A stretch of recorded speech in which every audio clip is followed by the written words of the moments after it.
Umpisahan natin sa paggawa ng latik. Sa isang kawali, inilagay ko yung coconut cream. Ito yung nasa lata pero pwede din kayong gumamit ng fresh na kakanggata. Pakukuluan natin to hanggang sa lumabas na yung mantika at magbuo na yung ating latik. Then ito toast natin siya until golden brown. Susunod naman, paghahaluin natin sa isang bowl yung ating coconut cream. Haluin lang natin yan. Then, ilalagay na rin natin yung ating cornstarch. Haluin lang natin hanggang sa maging well-combine yung ating mixture. Kapag nahalo na nating maigi, isa-set aside muna natin to. Gamit ang non-stick pan, paghahaluin natin yung ating coconut milk at yung ating sugar. Hahaluin lang natin to para ma-dissolve yung sugar. By this time, nakaset na rin to sa medium heat.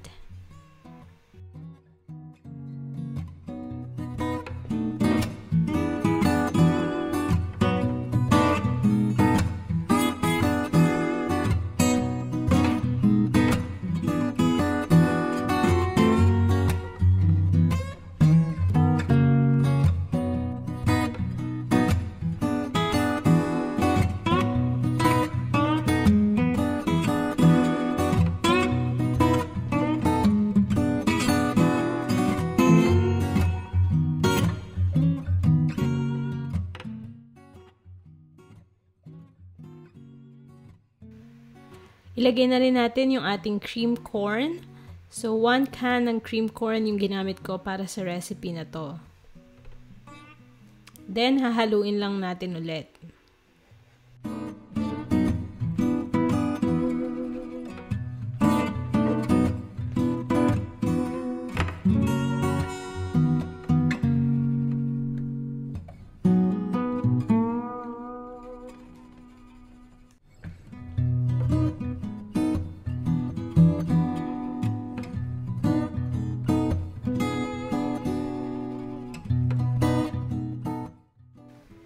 Kapag nag-start na nakumulo yung ating mixture, ilalagay na natin yung ating cornstarch at coconut cream mixture.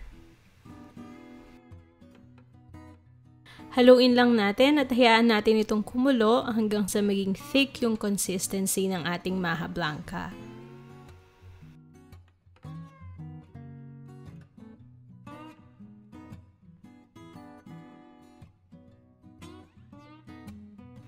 Dagdagan din natin ang corn kernel para mas maganda yung maging texture ng ating Maja Blanca. Then, haluin lang natin ulit.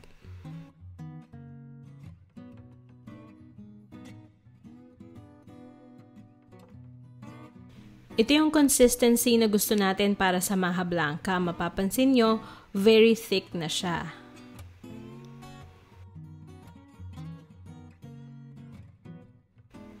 Ngayon naman, ipe-prepare ko na yung ating bilao na may banana leaves. Igigrease ko lang yan ng cooking oil para hindi siya dumikit. Then, itatransfer ko na yung ating Maja Blanca. So, ayusin lang natin yung shape niya. Then, palalamigin muna natin ito bago natin iserve.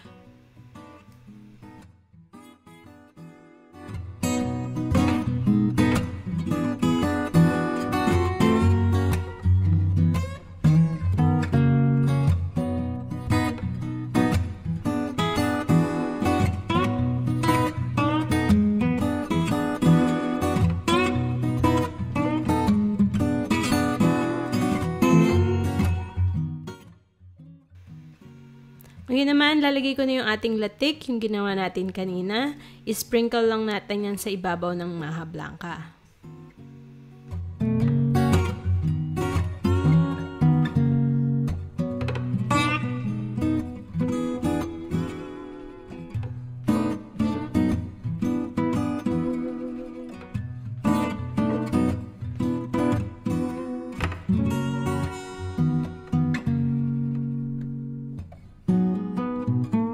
Ito na ang ating Maja Blanca. Pwede na natin itong i-slice at i-serve sa ating mga bisita.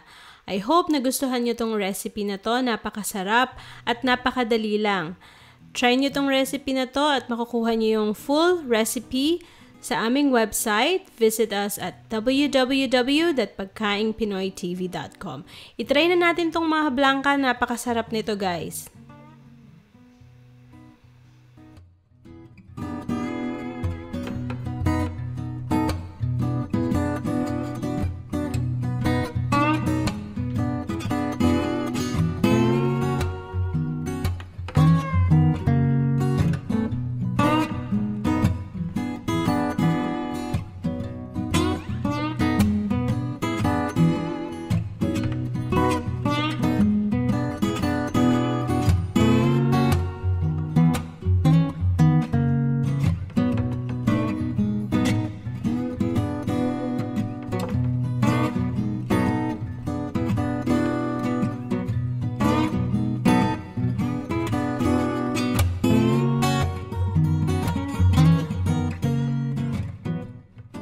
Thank you guys for watching. Don't forget to click on subscribe and tap the bell icon para makareceive kayo ng notification kapag meron akong new video na pinopost.